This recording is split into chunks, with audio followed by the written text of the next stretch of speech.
नमस्कार साथियों। आज की इस महत्वपूर्ण चर्चा को शुरू करते हैं और आज की इस महत्वपूर्ण चर्चा के अंदर हम एक महत्वपूर्ण विषय के ऊपर बात करने वाले हैं। और आज के समय में जो यूट्यूब चैनल है मेरा वीरेंद्र एचपीयू के ऊपर हम 20 इंडियन थिंकर्स को या 20 इंडियन स्कॉलर्स को कवर करने वाले हैं। और इस कड़ी को आगे बढ़ाते हुए आज की सेकंड लेक्चर्स के अंदर आज हम भारतीय राजनीति के जो पिता है या फादर ऑफ रियलिस्ट के नाम से हम जिनको जानते हैं कौटिल्य के बारे में। क्योंकि फादर ऑफ इंटरनेशनल पॉलिटिक्स की आज के समय में बात की जाए तो फादर ऑफ इंटरनेशनल पॉलिटिक्स के नाम से जहां हम हंस जे मॉर्गन्थु कहते हैं, जिनकी बुक 1948 के अंदर पब्लिश हुई थी, जिसका नाम था दी पॉलिटिक्स ऑफ नेशंस के नाम से, जिसके अंदर हंस जे मॉर्गन्थु 1945 के बाद आफ्टर सेकेंड वर्ल्ड वॉर जिस तरह से वो पूरी दुनिया का जो विश्लेषण करते हैं कि यथार्थवादी राजनीति का जो विश्लेषण करते हैं, जिस कारण हंस जे मॉर्गन्थु को फादर ऑफ इंटरनेशनल पॉलिटिक्स कहा जाता है। यदि रियलिस्ट की फादर ऑफ रियलिस्ट के नाम से भी उन्हें जाना जाता है। यदि रियलिस्ट अप्रोच की हम बात करें तो कहीं ना कहीं हमें जो फादर ऑफ रियलिस्ट अप्रोच की जो बात है वो कौटिल्य के विचारों के अंदर हमें देखने को मिलता है। क्योंकि जो प्राचीन फिलोसफी की बात करें, जो फिलोसफी तो अपने आप में एक सोफिया फिलोस और सोफिया का ये जो टर्म है, मतलब दर्शन से प्यार का जो जिसको हम फिलोसफी कहते हैं, और एक ग्रीक दर्शन के अंदर जिसमें प्लेटो, एरिस्टोटल और प्लेटो के जो गुरु थे सुकरात की हम बात करें। परंतु यदि इंडियन कॉन्टेक्स्ट के अंदर हम बात करें या इंडियन कॉन्टेक्स्ट के अंदर जिसने पहली बार राजनीति की बात की आज के समय के अंदर भी, यदि किसी व्यक्ति को राजनीति के अंदर महारत हासिल हो तो ये कहा जाता कि उस व्यक्ति ने जरूर कहीं ना कहीं कौटिल्य को फॉलो किया होना या कौटिल्य को वो अपना आदर्श मानता होना या कौटिल्य को अपना गुरु मानता होगा। इसलिए जो आज के समय के अंदर जो कौटिल्य क्या है बहुत अधिक रेलेवेंस है, क्योंकि कौटिल्य ने क्या है यथार्थवादी राजनीति की वकालत की है। कौटिल्य ने क्या है रियलिस्ट अप्रोच की बात की है। कौटिल्य आइडियलिस्ट थिंकर्स के अंदर नहीं गिना जाता, बल्कि कौटिल्य को हम रियलिस्ट थिंकर्स के अंदर या यथार्थवादी विचारकों के अंदर जाना जाता है। आज की चर्चा के अंदर हम यूपीएससी के हिसाब से जो महत्वपूर्ण फैक्ट देख सकते हैं, या यूजीसी नेट सेट का या जेआरएफ का जो हमारा एग्जाम्स है, कॉलेज कैडर का पेपर या पीजीटी के पेपर के हिसाब से कौटिल्य से संबंधित जिस भी तरह के जो तथ्य बनते हैं, फैक्ट्स बनते हैं, आज की चर्चा के अंदर हम तमाम उन तथ्यों को, तमाम उन फैक्ट्स को आज की चर्चा के अंदर कवर करने की कोशिश करेंगे। तो प्राचीन भारतीय चिंतन पद्धति के अंदर जो कौटिल्य का अपना एक विशेष स्थान रहता है, और जो कौटिल्य का जो जन्म है ये अपने आप में ईसा पूर्व 4वीं शताब्दी के अंदर प्राचीन समय की एक जो नगरी थी आर्यवत वैभव महत्वपूर्ण जो नगरी थी मगध साम्राज्य के अंदर हुआ था। और मगध साम्राज्य के अंदर कौटिल्य का जन्म हुआ था। और बचपन का इनका नाम क्या है विष्णुगुप्त माना जाता है, या कहीं भी इनको चाणक्य के नाम से भी जाना जाता है। चाणक्य, कौटिल्य या विष्णुगुप्त ये कहा जाता है कि ये एक ही व्यक्ति के नाम है। और जो पाटलिपुत्र के जो नंद राजा ने क्या है कौटिल्य का अपमान किया, क्योंकि कौटिल्य क्या देखने के अंदर से कुरूप थे, और राजा ने क्या जो नंद वंश का जो राजा था उसने कौटिल्य का अपमान किया। और इससे जो क्रोधित होकर जो कौटिल्य ने ये प्रतिज्ञा ली थी कि नंद वंश का क्या हुआ समूल नाश कर देंगे, नंद वंश को क्या हुआ है खत्म, पूरी तरह से खत्म कर देंगे। और उसके बाद क्या है जो चंद्रगुप्त मौर्य को क्या है कौटिल्य ने प्रधानमंत्री बना के क्या है जो नंद वंश था पाटलिपुत्र का, उसका क्या समूल नाश कर दिया था। और इस तरह से उन्होंने क्या है चंद्रगुप्त मौर्य को राजा बना के या सम्राट बना के क्या है महान मौर्य वंश की स्थापना की, जिसने एक स्वर्णिम काल जो महान मौर्य वंश का रहा है। यदि कौटिल्य की जो महत्वपूर्ण रचना जो अर्थशास्त्र लिखी गई, हालांकि बहुत सारे लोगों अर्थशास्त्र नाम सुनने तो ये लगता है कि जो अर्थशास्त्र इकोनॉमी के ऊपर होगी, दरअसल अर्थशास्त्र ये स्टेट के ऊपर, राज्य के ऊपर या पॉलिटिक्स के ऊपर है। ठीक है, अर्थशास्त्र का स्वरूप या रचना की हम बात करें तो जो अर्थशास्त्र की जो रचना है वो गद्य और पद्य दोनों के अंदर की गई है। अर्थशास्त्र के अंदर 15 अधिकरण हैं, 150 अध्याय है, 180 प्रकरण है। और पहले इसको क्या 5 अभिकरणों के अंदर क्या है राज्य के जो आंतरिक प्रशासन पर क्या प्रकाश डाला गया है। और 6 से 13 के बीच क्या जो अधिकरणों के अंदर क्या है राज्य के जो एक राज्य के दूसरे देश के साथ जो संबंध या राज्य के विदेशी जो संबंध है उसकी चर्चा की गई है। और एवं जो शेष जो इसके 2 अधिकरण बसते हैं उसके अंदर क्या उन्होंने राज्य के अन्य विषयों के ऊपर चर्चा की है। और अर्थशास्त्र के अंदर क्या है जो सरकार के 34 भागों का या 34 विभागों का वर्णन किया गया है, जो परीक्षा के लिए आपके लिए महत्वपूर्ण है। यदि अर्थशास्त्र के चिंतन पद्धति की हम बात करें तो बृहस्पति अर्थशास्त्र के क्या है, प्रेरणा माने जाते हैं। उनके अनुसार इस धरती पर क्या है, अर्थ ही प्रधान या पदार्थ है। ठीक है, कौटिल्य द्वारा जो प्रतिपादित जो अर्थशास्त्र में भी इसी अर्थ प्रधान चिंतन का पद्धति का क्या है, प्रतिनिधित्व किया गया है। और धर्म व काम की उपलब्धि इसी अर्थ पर क्या है, या इसी अर्थ पर क्या है, निर्भर करती है, आधारित रहती है। कौटिल्य ये कहता है कि जो अर्थ का अभिप्राय है वह मनुष्य से बसी भूमि से है, और अर्थशास्त्र वो है जिसमें मनुष्य से जो बसी भूमि का लाभ हुआ उसके पालन करने के जो उपायों का भी वर्णन किया गया है। अर्थशास्त्र राजनीति शास्त्र पर लिखी गई एक महत्वपूर्ण रचना है। अर्थशास्त्र मूलतः अपने आप में एक प्रशासन की एक महत्वपूर्ण ग्रंथ है कि राज्य कैसे किया जा सकता है, राज्य को गवर्न कैसे किया जा सकता है, या राज्य का प्रशासन किस हिसाब से चलाया जा सकता है, इसके लिए एक महत्वपूर्ण ग्रंथ है।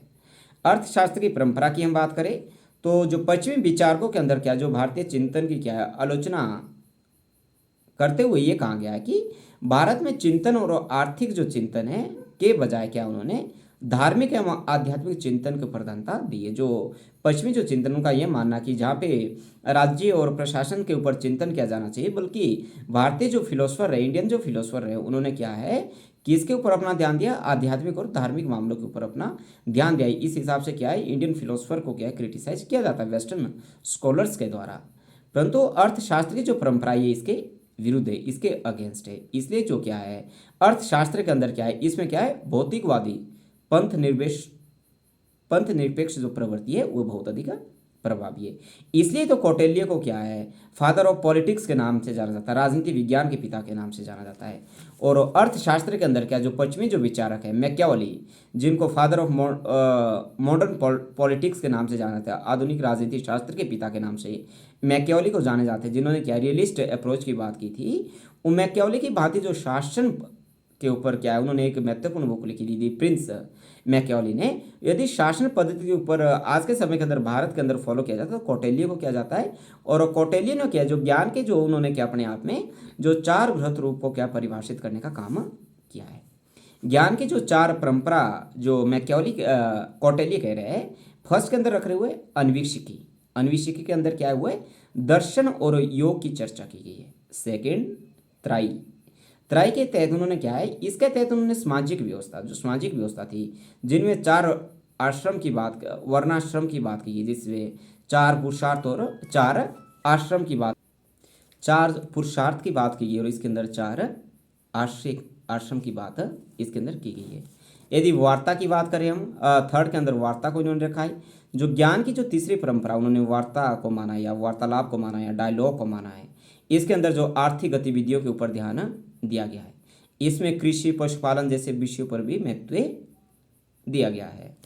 यदि दंड नीति की बात करें हम तो इसके अंतर्गत जो शासन कला का क्या है उल्लेख किया गया, और जो विदेश नीति की बात हो या अंतर्राष्ट्रीय संबंध हो या पार राष्ट्र संबंधों की बात हो या कूटनीति की बात हो, डिप्लोमेटिक की बात हो या डिप्लोमेट की बात हो, गुप्तचर की बात हो, पुलिस की बात हो या रक्षाकृत की बात हो का प्रावधान, ये सारे के सारे क्या अर्थशास्त्र के अंदर, या अर्थशास्त्र को दूसरा नाम दंड नीति भी कहा जाता है, शासन कला की को यह दंड नीति के भी कहा जाता है। इसके सारे के सारे दंड नीति के अंदर क्या है, ये सारे के सारे प्रावधान किए गए हैं। यदि राज्य की उत्पत्ति की बात करें, कौटिल्य ने क्या राज्य की उत्पत्ति को क्या है, सामाजिक समझौते को क्या है, इसका आधार माना है। और कौटिल्य भी ये कहता है कि जो राज्य के जो उत्पत्ति का जो मुख्य कारण क्या है, वह क्या है कि मत्स्य न्याय के अंदर, मत्स्य न्याय होता है कि शक्तिशाली व्यक्ति के द्वारा क्या कमजोर व्यक्ति के ऊपर अपना अधिकार जमाया जाता है, या एक मत्स्य न्याय का मतलब एक शक्तिशाली व्यक्ति और वो कमजोर व्यक्तियों पर अपना नियंत्रण स्थापित करता है, और जब चाहे किसी भी व्यक्ति को अपने अधीन कर सकता है, उसको मार सकता है, उसकी संपत्ति को छीन सकता है। परंतु राज्य का निर्माण इसलिए हुआ ताकि सभी व्यक्तियों के जीवन को सुरक्षित बनाया जा सके। सभी व्यक्तियों का एक कई बलशाली या कोई बलशाली ना है, कमजोर है, सभी व्यक्तियों का एक राज्य के अंदर जीवन सुरक्षित रहे, इसके लिए क्या है राज्य की उत्पत्ति हुई। और राजा की उत्पत्ति या राज्य की उत्पत्ति का सबसे बड़ा जो महत्वपूर्ण कारण है वो दंड को माना गया, पनिशमेंट को माना गया है। यदि समाज के कानून को या राजा के कानून को या राज्य के कानून को कोई ब्रेक करने की कोशिश करेगा या ओवरटेक करने की कोशिश करेगा, तोड़ने की कोशिश करेगा, उस व्यक्ति को क्या है, पनिश किया जाएगा या उस व्यक्ति को क्या, दंडित किया जाएगा। और कौटिल्य ये भी कह रहा है कि जब ऐसी अवस्था के अंदर जो मत्स्य न्याय वाली थी या स्टेट ऑफ नेचर थी या मतलब राज्य के आने से पहले वाली जो अवस्था थी, उस दौरान क्या है, मनुष्य के ने क्या है, आपस में एक समझौता किया। और आपस में समझौता करके उन्होंने जो विश्व मात्र के जो एक पुत्र है मनु को उन्होंने अपना महाराजा राजा बनाया, जिसकी जो मनु महाराज की जो चर्चा हमने इससे पहले वाले लेक्चर्स के अंदर की गई है। और लोगों ने ये माना कि वो अपनी जो अनाज के उपज का छठा भाग या राजा को टैक्स के रूप में देंगे और व्यापार से जो भी उन्हें इनकम प्राप्त होंगी उसका जो 10वां भाग है वो राजा को देंगे। बदले में राजा ने क्या, उनके जीवन को क्या, सुरक्षित करना है, उनके जीवन की रक्षा करना है। अब यदि हम कौटिल्य के साप्तांग सिद्धांत की बात करें जो कि महत्वपूर्ण है, इसके अंदर क्या है, कौटिल्य ने मनुष्य को की क्या है, राज्य को विभिन्न भागों के अंदर क्या है, इसको निर्मित माना है। कौटिल्य ये कह रहा कि राज्य के क्या 7 अंग है और जो 7 अंग है राज्य के वो क्या महत्वपूर्ण है, जो कि मनु महाराज भी कहता है। परंतु आज के समय के अंदर क्या है, राज्य के हम 4 कंपोनेंट मानते हैं या 4 तत्व मानते हैं, जिसके अंदर फिक्स टेरिटरी, पॉपुलेशन, गवर्नमेंट और सॉवरेनिटी को रखता है। परंतु कौटिल्य एक राज्य के 7 अंग मानता है या सप्तांग सिद्धांत का जो है थ्योरी देते हैं। कौटिल्य ने ये कहा जो ये सप्तांग सिद्धांत है ये इस हिसाब से है कि जिस हिसाब से जो मनुष्य के शरीर के अंदर अलग अलग अंगों का अपना क्या महत्व है और अलग अलग अंग है उनका महत्व तभी है जब वो शरीर के साथ रहते हैं।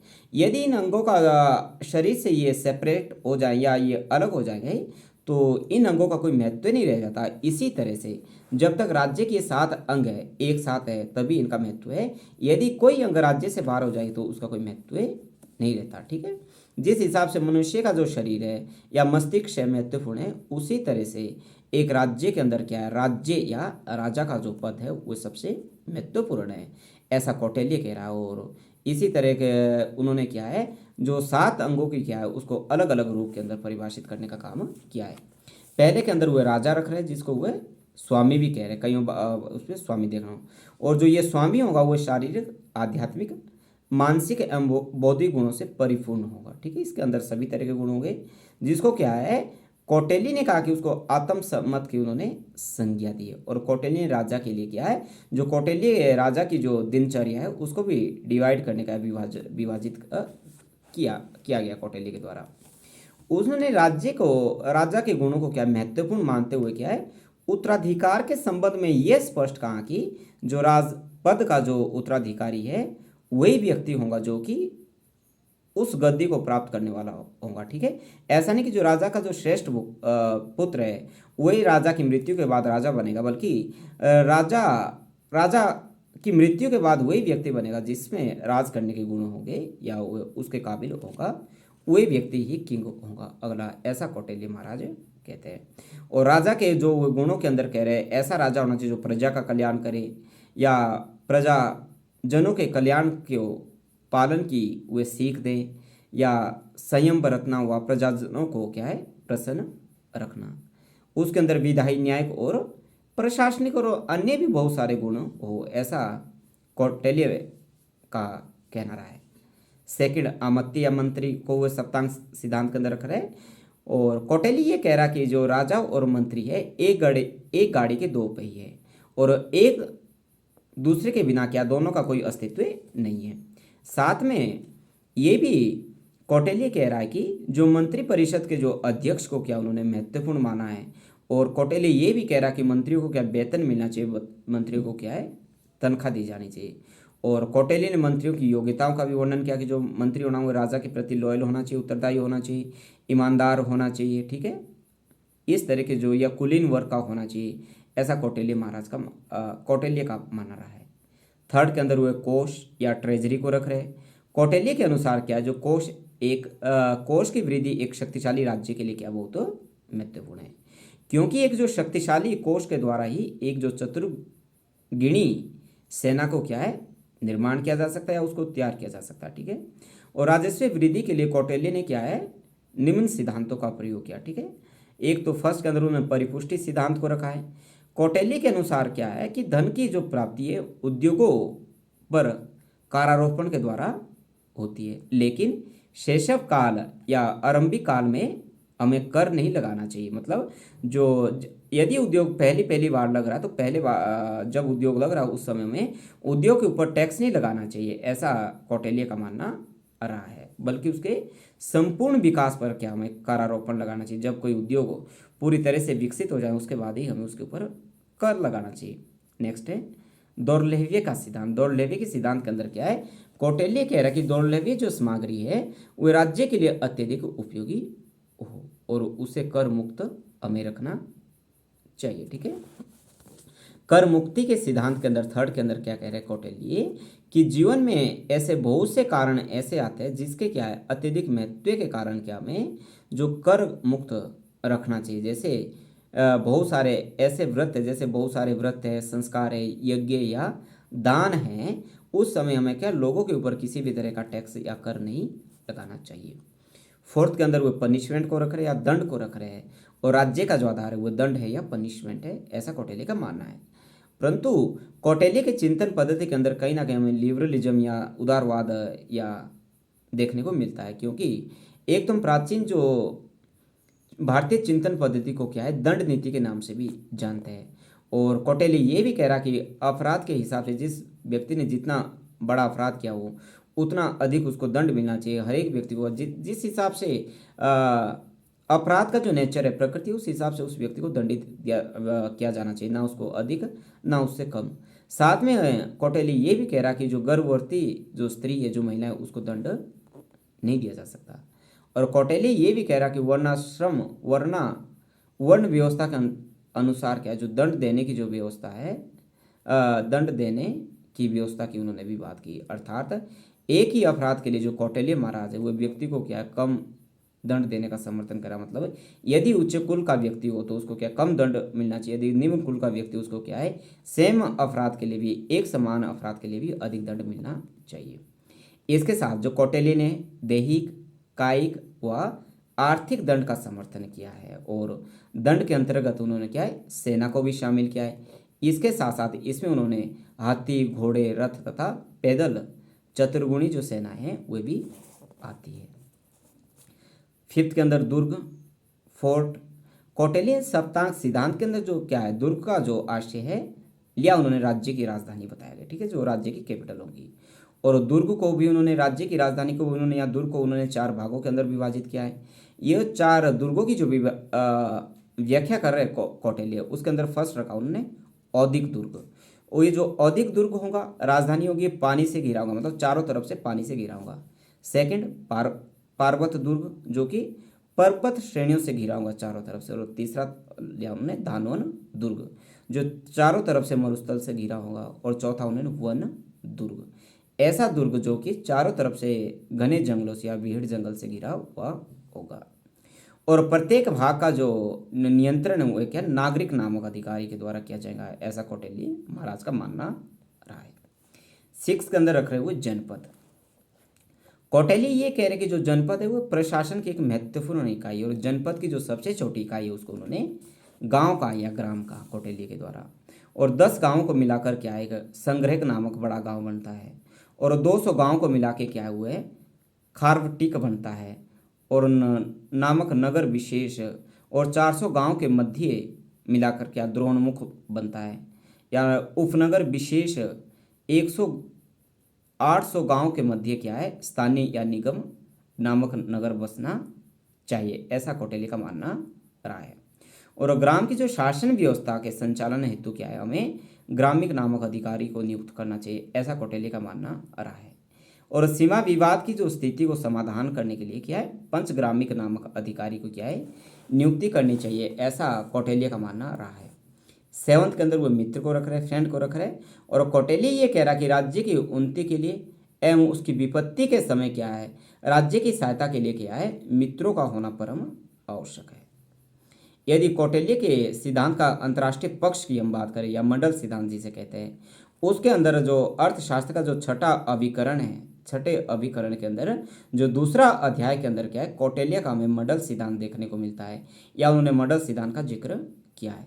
मंडल सिद्धांत का मतलब होता है राज्यों का व्रत, और राज्यों के व्रत के अंदर क्या उन्होंने कुल 12 राज्यों को इसके अंदर शामिल किया है।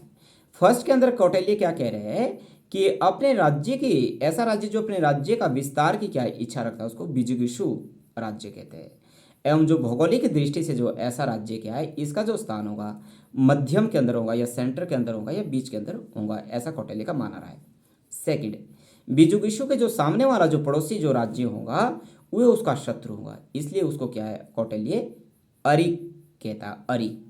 थर्ड, अरि के जो सामने वाला जो राज्य वह अरि का तो शत्रु होगा, परंतु वह क्या है विजिगीषु राज्य का क्या है मित्र कहलाता है, और इसलिए क्योंकि विजिगीषु का उसके साथ क्या मैत्रीपूर्ण संबंध हो गए, ऐसा कौटिल्य का माना रहा है। और फोर्थ के अंदर मित्र के जो सामने वाला जो राज्य वह अरि मित्र होगा, क्योंकि वह जो उसका मित्र है उसका शत्रु होगा कहलाता है, क्योंकि वह अरि का मित्र किंतु विजिगीषु का क्या है शत्रु होता है। फिफ्थ, पांचवा राज्य, वह अरि मित्र के सामने वाला जो राज्य है वह मित्र मित्र राज्य है, क्योंकि वह मित्र मित्र राज्य और मित्र का मित्र है, इसी कारण क्या है विजिगीषु राज्य जो मध्य वाला जो राज्य है उसके साथ भी क्या उसकी मित्रता होती है, ऐसा कौटिल्य का मानना रहा है। सिक्स्थ के अंदर मित्र मित्र के सामने वाला जो राज्य है वह अरि मित्र मित्र कहलाता है, क्योंकि वह जो है अरि मित्र राज्य का मित्र होता है। सेवंथ, विजिगीषु के जो पीछे जो स्थित जो राज्य वह पणिशग्राह है, कहा जाता है उसको पणिशग्राह, ये भी अरि की तरह क्या है विजिगीषु का क्या है शत्रु होता है।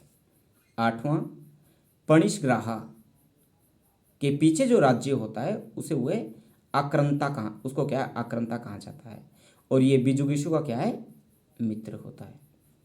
नाइन्थ, और आक्रांता के जो पीछे जो स्थित राज्यों को क्या उन्होंने पणिशग्राहार ग्राहसार कहा जाता है, क्योंकि ये पणिशग्राहार का मित्र होता है। 10वें के अंदर पणिशग्राहार सार के पीछे जो स्थित जो राज्य है उसको क्या हुआ है आक्रांता सार कहा जाता है, क्योंकि वह आक्रांता का मित्र होता है। 11th, विजिगीषु और अरि राज्यों की सीमाओं से लगे राज्य को क्या है माध्यमा कहा जाता है, और ये राज्य क्या अधिक शक्तिशाली होता है, ऐसा कौटिल्य का माना रहा है। 12th, विजिगीषु और उसके शत्रु के मध्य कहीं भी स्थित राज्य को क्या है उदासीन राज्य कहा जाता है, और युद्ध के समय ये क्या पूर्णता तटस्थ रहते, न्यूट्रल रहते, ना तो वे युद्ध का पक्ष लेते रहो ना ही वे विपक्ष के अंदर खड़े होते हैं। और शक्ति की दृष्टि से क्या है जो विजिगीषु अरि और मध्यम ये तीनों से क्या है अधिक शक्तिशाली होता है, ऐसा कौटिल्य का मानना रहा है। इसके साथ जो कौटिल्य की है 6 ऐसी नीतियां मानी जाती है जिन नीतियों के आधार पर एक राज्य दूसरे राज्यों के साथ अपने संबंध को स्थापित कर सकता है, या विदेश नीतियों का उसे आधार माना जाता है, या इन नीतियों की वजह से क्या है कौटिल्य को यथार्थवाद का पिता भी माना जाता है, या उन्हें रियलिस्ट फिलोसफर या थिंकर्स माना जाता है। ठीक है, इसके अंदर कौटिल्य महाराज क्या कह रहे हैं कि राज्य की सुरक्षा व शक्ति के वृद्धि के लिए क्या है उसने किसी भी राज्य ने 6 नीतियों को अपनाना है, और फर्स्ट के अंदर रख रहे हुए संधि दो है, ये 2 राज्यों में क्या है यदि 2 राज्यों ने आपस में परस्पर अच्छे संबंध स्थापित करना है तो उनको क्या संधि का सहारा लेना चाहिए। और अंतर्राष्ट्रीय स्तर पर आज हो भी रहा है, यदि करंट समय के अंदर क्या जिस हिसाब से रूस और चीन का जो ट्रीटी हो रही है, जो कि क्या है एक नाटो के लिए आज के समय के अंदर चैलेंज है, मतलब या न्यू वर्ल्ड ऑर्डर के लिए क्या है रूस और चीन का एक साथ आना एक नए तरह के वर्ल्ड ऑर्डर को आज के समय के अंदर क्या है संचालित करने का काम कर रहा है। सेकंड, विग्रह, एक दूसरे की बुराई में संलग्न होना। ठीक है। थर्ड के अंदर यान, आक्रमण करना, यदि आपने अपने राज्य की वृद्धि करनी है तो आप कमजोर राज्य पर आक्रमण कर सकते हैं करना। ठीक है। फोर्थ के अंदर आसन या विशेष परिस्थितियों की प्रार्थना में मौन बैठना, कि विशेष प्रकार की जो प्रार्थना उसके अंदर मौन बैठना हुआ। फिफ्थ के अंदर रहे हुए संशय, दूसरों के आश्रय में स्वयं को क्या समर्पण कर देना। सिक्स्थ, द्वैधी भाव, एक राज्य को क्या है दूसरे राज्य के साथ संधि करना चाहिए, ऐसा उनका मानना चाहिए। इसके लिए क्या कौटिल्य भी 4 उपायों की बात करते हैं, जिसे हम क्या साम, दाम और दंड भेद के नाम से जानते हैं। साम के अंदर क्या है कौटिल्य कह रहा है कि शांति या समझा बुझाकर काम निकालना चाहिए। दाम के अंदर या धन दे के क्या किसी राज्य को अपने पक्ष के अंदर करना चाहिए। दंड या किसी राज्य के विरुद्ध क्या हमें क्या है आक्रमण का भेद दिखा के या दंड दे के क्या है उसको अपने पक्ष के अंदर कहना। और फोर्थ का भेद कि मित्र राज्यों या दूसरे राज्यों के अंदर क्या है फूट डलवाना, राज्यों के अंदर फूट डलवाना। कौटिल्य ने क्या दंड को क्या है अंतिम प्राथमिकता के अंदर इसको शामिल किया है। यदि कौटिल्य के सामाजिक विचारों की हम बात करें तो सामाजिक विचार के अंदर कौटिल्य के जो विचार है वो मनु के समान वर्ण व्यवस्था के ऊपर क्या है इन्होंने भी समर्थन इसका किया है। और कौटिल्य की जो वर्ण व्यवस्था की तुलना यदि मनु से की जाए तो मनु के कंपैरिजन जो कौटिल्य की जो वर्ण व्यवस्था वो काफ़ी लिबरल है या काफ़ी उदार है या काफ़ी लचीली या काफ़ी सरल है। ठीक है, क्योंकि इसके अंदर वर्णों के कार्यों के स्थानांतरण की चर्चा की गई कि कोई भी व्यक्ति की अपनी योग्यता के अनुसार अपने काम के अनुसार क्या है अपने वर्ण का परिवर्तन कर सकता है। और इसके साथ साथ कौटिल्य ने पहली बार क्या है महिलाओं को भी क्या है राज्य का उत्तराधिकारी होने का समर्थन किया है। ये बात अपने पर महत्वपूर्ण है। यदि हम अर्थशास्त्र के प्रशासनिक पक्ष की बात करें जो एक महत्वपूर्ण है तो कौटिल्य ने क्या प्रशासनिक विभागों की जो संख्या है 18 बताई है। ठीक है, और कौटिल्य ने विधि व्यवस्था व नागरिक सुरक्षा के लिए राज्य को 2 भागों के अंदर क्या है विभक्त किया है, एक दुर्ग दूसरे को जनपद। और न्याय प्रशासन का उल्लेख करते हुए कौटिल्य ने क्या है जो विधि है वो कानून है इसका 4 आधारों के ऊपर इसका भी वर्णन किया है। फर्स्ट धर्म, सेकंड व्यवहार, थर्ड चरित्र, फोर्थ राज्य शासन। कौटिल्य ने के द्वारा शासन प्रशासन को संचालन करने के लिए क्या है उन्होंने क्या गुप्तचर को विशद महत्व दिया है। और कौटिल्य ने 9 प्रकार के गुप्तचरों का भी वर्णन किया है। यदि कौटिल्य के संबंध में महत्वपूर्ण फैक्ट्स की हम बात करें अंत के समय के अंदर क्या है तो कौटिल्य ने अर्थशास्त्र में 4 विधाओं का भी उल्लेख किया। उसमें अन्वेषिकी अध्यात्म का दर्शन की बात की गई है, त्रायी धर्म अधर्म या वेदों के ज्ञान की बात हो, वार्ता कृषि पशुपालन या वाणिज्य विद्या की बात की गई हो, या दंड नीति शासन कला राज विद्या की बात हो। ठीक है, कौटिल्य ने के काल को या रूपदर्शक एक ऐसा उत्तराधिकारी अधिकारी था जो कि मुद्रा की जांच पड़ताल के लिए क्या है नियुक्त किया जाता था या उत्तरदायी था। जो कोर्स के अंदर एक जो मुद्रा बनाई जाती थी कि मुद्रा की जो इसकी क्वालिटी अच्छी या अच्छी नहीं है उसका एक अधिकारी होता था जिसको क्या है रूपदर्शक के नाम से जाना जाता था। और कौटिल्य ने राजा के जो दिनचर्या को क्या है उसको भी विभाजित करने का काम किया गया था। और दिन और रात को क्या कौटिल्य के द्वारा क्या है 8 भागों के अंदर क्या उसको विभाजित किया गया था। और प्रत्येक के अंदर क्या उन्होंने 1.5 घंटे का समय रखा था राजा की दिनचर्या के लिए। और कौटिल्य ने क्या है राजा के अंदर 4 प्रकार के गुणों को महत्वपूर्ण माना जिसके अंदर क्या है अभिगामिक गुण की बात हो, सेकंड प्रज्ञा गुण की बात हो, थर्ड उत्साह गुण हो या फोर्थ आत्मसम्मत गुण हो।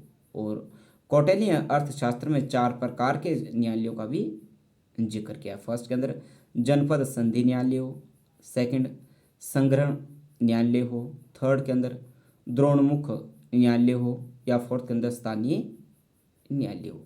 और कौटिल्य ने अर्थशास्त्र में क्या है 17 प्रकार के कानूनों का भी क्या वर्णन किया है। और इसके साथ कौटिल्य ने रोजगार के जो 3 साधनों का भी क्या है उल्लेख किया है जैसे कृषि पशुपालन और व्यापार की बात करें तो आज के चर्चा के अंदर क्या है हालांकि कौटिल्य के ऊपर बहुत